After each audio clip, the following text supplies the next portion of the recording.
I knew something was wrong the second I saw the trailer align with my boat. A tow rig was already lowering its arms, metal clanking inches from the water, like the decision had been made without me. If I didn't stop it right then, my boat would be gone. And whoever ordered this clearly believed I wouldn't dare push back. I live on a quiet waterfront bend where the road stays hidden behind palms and hedges, and the water feels like part of the property itself. Most days followed a simple rhythm: dock checks, gear maintenance. The kind of routine you build when you've invested years into one place and expect to be left alone. That morning started the same. Calm water, light breeze, the smell of salt in the air. I was on the grass near the dock rinsing equipment when the low grind of an engine crept closer than it should have. At first I thought someone had taken a wrong turn. Then the sound stopped. I looked up and saw a tow truck angled toward the dock, its trailer already halfway down the slope. The winch cable hung loose, ready. Behind it, floating steady in the water, was my boat. Close enough to touch, close enough to lose. Standing a few steps back from the edge was a woman I recognized immediately. Lydia Crane, president of the Homeowners Association. She was holding a clipboard, posture stiff, lips pressed tight, eyes locked on the boat like it offended her. The scene looked rehearsed. The truck, the angle, her position. None of this felt spontaneous. I walked toward her, pulse climbing. What is this supposed to be? She didn't flinch. Your boat is in violation of community standards. Oh. In violation of what? I asked. It's docked. On my property. She glanced down at her papers, then back up. It's visible from the street. We've had complaints. Out. That word hit harder than it should have. Complaints meant process. Process meant action. And action was already happening behind her. I looked past her at the truck. The driver sat in the cab, hands on the wheel, eyes flicking between us. He didn't look eager. He looked like he'd been told this was routine. You don't have authority over the water, I said. Or the dock. She exhaled slowly, like I was wasting her time. The association enforces appearance rules. Large vessels disrupt the neighborhood aesthetic. I felt my stomach tighten. If that trailer lifted even slightly, I'd be dealing with damage fees and months of fighting just to get back what was already mine. You're trespassing, I said, and so is that truck. She raised her hand without turning around and made a small, dismissive gesture. Go ahead, hydraulic arms hissed as they adjusted. That's when fear cut through the anger. Not panic. Calculation. I pulled my phone out and started recording, then dialed the Harbor Authority. I told them exactly what was happening. Unauthorized removal. Private dock. Waterfront zoning. Lydia crossed her arms. You're making this more difficult than it needs to be. I'm making it documented, I said. She smirked. We have jurisdiction. 10 minutes felt like an hour. Then flashing lights reflected across the water. A patrol unit rolled up, tires crunching gravel. 2 officers stepped out. One asked who owned the dock. I handed him the deed, permits, everything I'd kept filed since buying the place. He scanned the paperwork once. Then again, this dock and vessel are legally permitted, he said, turning to Lydia. You have no authority here. She started to object. He cut her off. He turned to the driver. Disconnect and leave. If you continue, this becomes theft. The driver didn't argue. He backed the trailer up so fast the tires threw dirt across the grass. Lydia's face tightened. Her confidence cracked, just slightly. This isn't finished, she said. I watched her walk back toward the road, clipboard clutched tight, heels sharp against the concrete. The calm didn't return when she left. It felt like the first strike in something bigger.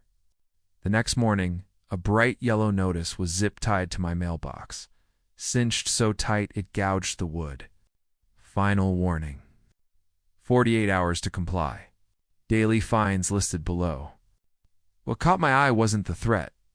It was the approval line. Emergency Enforcement Committee? I'd never heard of it. I went inside and pulled up the association's public records. Buried in a newly uploaded PDF was a single line referencing a special session. No notice, no vote count, no attendee list. Just a vague timestamp that didn't match any scheduled meeting.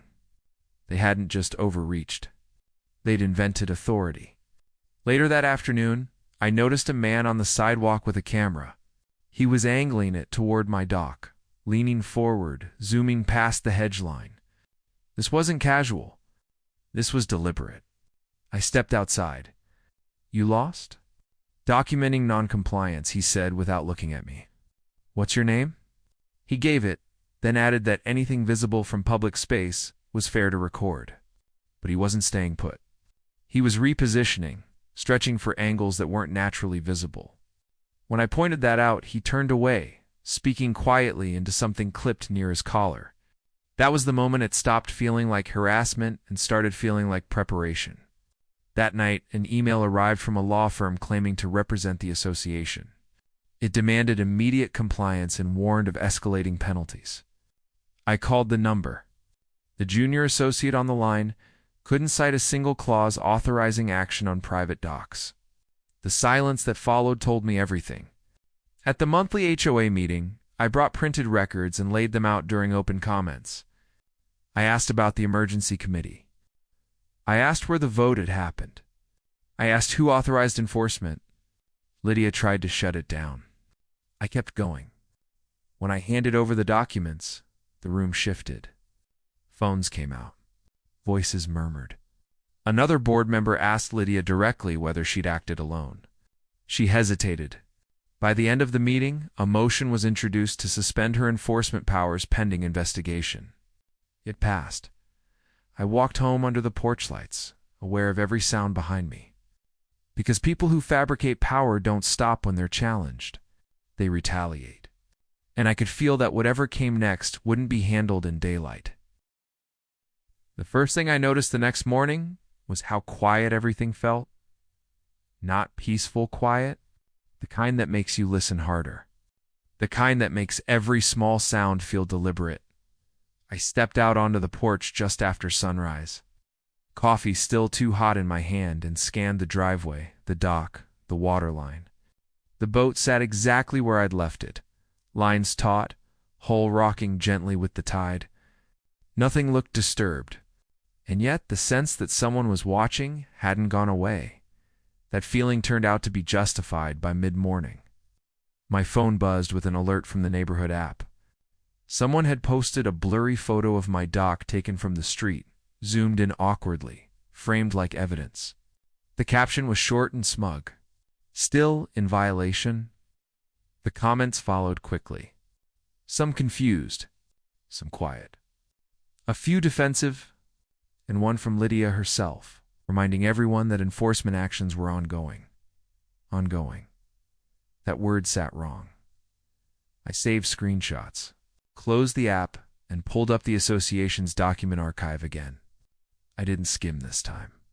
I went line by line, download by download, checking timestamps, version histories, anything that hinted at who'd uploaded what, and when. That's when I found it. The emergency committee Lydia referenced in my notice technically existed on paper now. Not in the bylaws. Not in any approved amendment. Just as a heading added to the footer of a document uploaded after midnight. No explanation. No authorization trail. No member list. It wasn't sloppy governance. It was fabrication. Before I could finish compiling everything, my doorbell rang.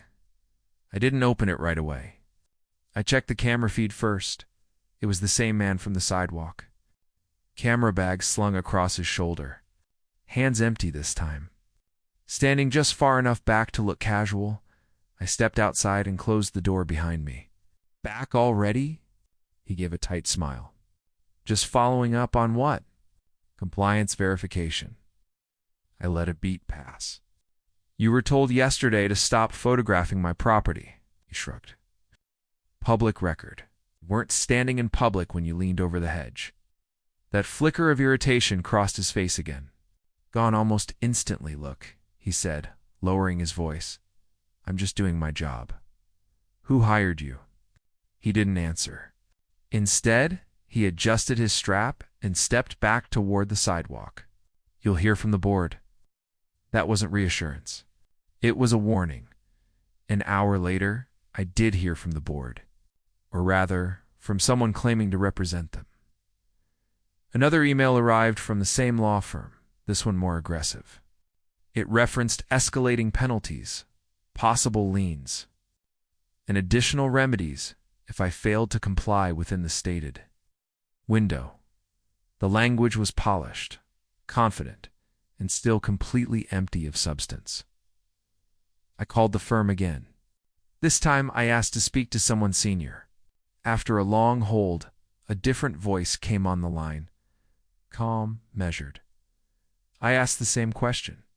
What clause authorized enforcement over a privately deeded dock on navigable water? There was a pause. Papers shuffled. We're relying on representations made by our client, the attorney said carefully. So you haven't verified them? Another pause. I'm advising you to comply to avoid unnecessary conflict. I'm advising you to check your facts, I replied. Because you're threatening action your client has no right to take. The call ended shortly after that. That evening, I walked the property line and checked the dock more thoroughly than usual. I tested the lights. I checked the wiring near the boathouse. Everything looked intact. Still, I added an extra lock to the gate and repositioned one of the cameras to cover a wider angle. It felt paranoid. But so did trusting people who'd already tried to take something that wasn't theirs. The following day, a new notice appeared. This one taped to the gate near the dock. No zip tie this time, just paper and adhesive. It listed additional violations: storage, visibility, failure to cooperate. They were stacking charges now. Manufacturing pressure. I tore it down and brought it inside with the others. By that afternoon, word had spread. 2 neighbors stopped by separately, both cautious, both curious. One asked if I'd really been threatened with a tow. The other mentioned seeing someone with a flashlight near the water late the night before, but hadn't thought much of it until now. That's when the stakes shifted again. This wasn't just about me. Any more that night? Just after midnight, my phone vibrated on the nightstand. A motion alert from the dock camera. I pulled up the feed and watched as a figure moved at the edge of the frame. Hood up, head down. He stopped near the utility box by the boathouse, crouched, and reached toward the wiring. The feed went dark. I was out of bed in seconds, grabbing a flashlight and stepping onto the porch. The yard was empty. Too empty. No footsteps, no voices. Just the sound of water against wood and my own heartbeat in my ears. I didn't chase. I didn't shout. I called the sheriff. By the time a cruiser arrived, the intruder was gone. I showed the deputy the footage up to the moment it cut out. He frowned, took notes, and promised to file a report.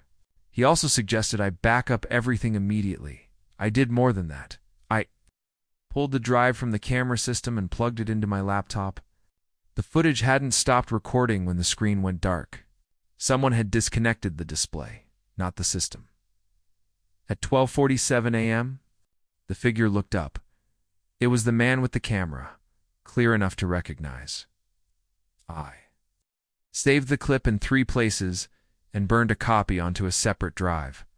Then I started making calls.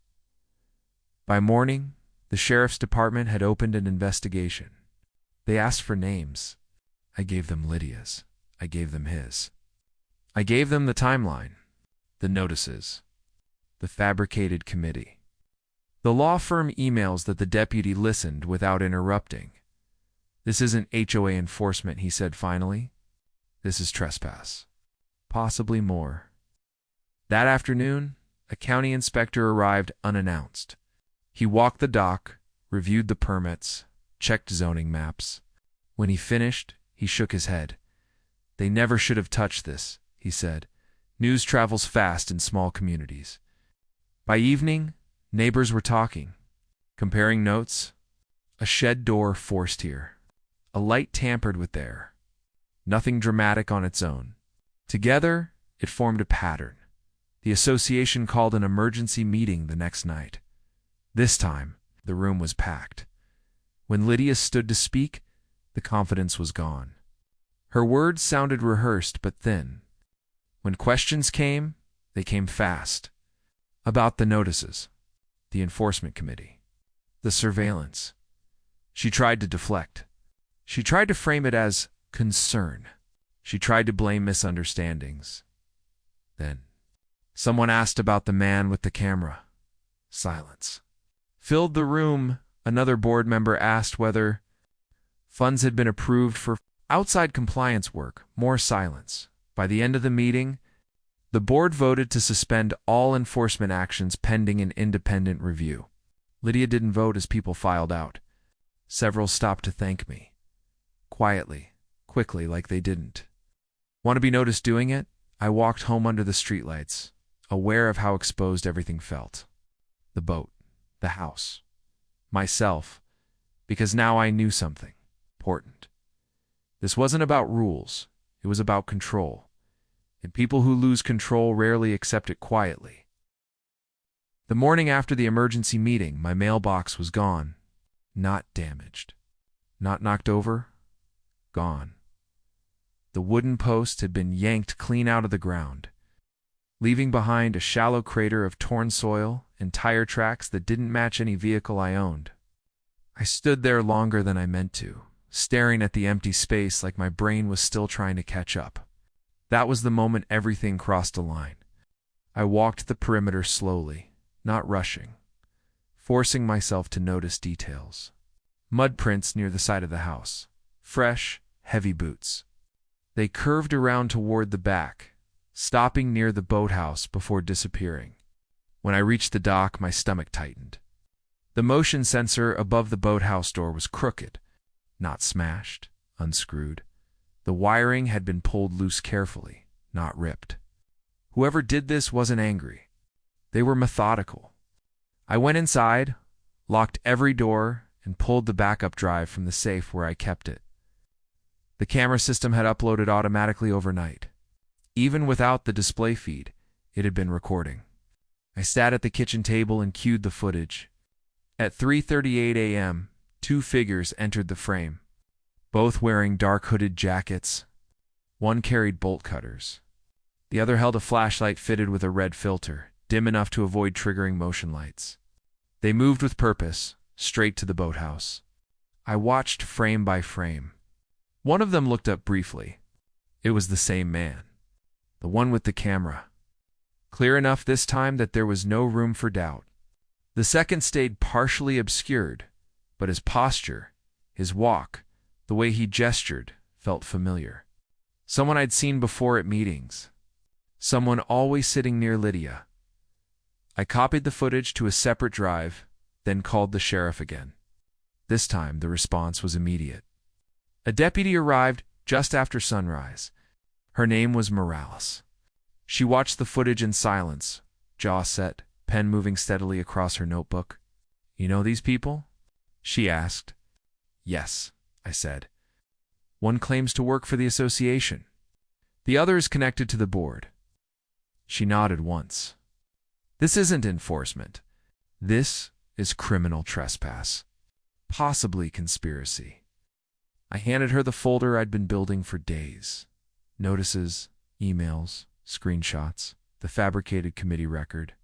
She flipped through it slowly, then closed it. "We're escalating this," she said. By noon, I was getting calls from neighbors.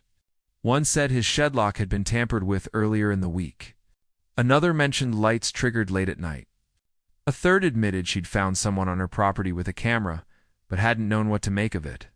I wrote everything down and forwarded it to Morales. 2 days later, deputies served a search warrant at the man's condo. Neighbors told me they'd carried out boxes, phones, laptops, paper files, all labeled and bagged. That evening, Morales called me directly. They were coordinating, she said. Messages, instructions, target lists. Target lists. There's a spreadsheet, she continued. Addresses flagged for pressure. Yours is marked high priority. The association released a statement the next morning claiming ignorance. Lydia didn't appear. By the end of the week, the story was on the local news. Surveillance, trespass, misuse of HOA funds. Cameras showed deputies hauling boxes out of the association's storage unit. That was when everything unraveled. The board ordered a full audit. What they found was worse than anyone expected. Tens of thousands spent on security consulting, late-night labor reimbursements, invoices that didn't match any approved contractor, payments routed through shell companies, all traced back to Lydia's office. She was arrested 3 days later. The charges weren't small. Misuse of community funds, falsifying records, conspiracy. The man with the camera was charged too. He cooperated almost immediately. The association held a special election. New leadership. New rules. Every enforcement action now required a public vote. Financial records were posted online. Fines refunded. Policies rewritten. I was asked to help review the changes. I agreed, but only on one condition. Transparency going forward. No exceptions. They accepted. Weeks passed. The dock stayed quiet. The boat stayed where it belonged. One evening, as I was tightening a line, a neighbor stopped by. New to the area. He nodded toward the water. Nice setup, he said. Hard to imagine anyone had a problem with it. Smiled. Some people confuse control with order. He nodded. Looks like they learned the difference. As the sun dipped low, the water caught the light just right. Calm again. Earned this time. The mailbox was replaced. The cameras upgraded. And for the first time since it started, I slept without checking the feed. Not because I felt safe, but because I knew the truth was finally louder than the people who tried to hide it.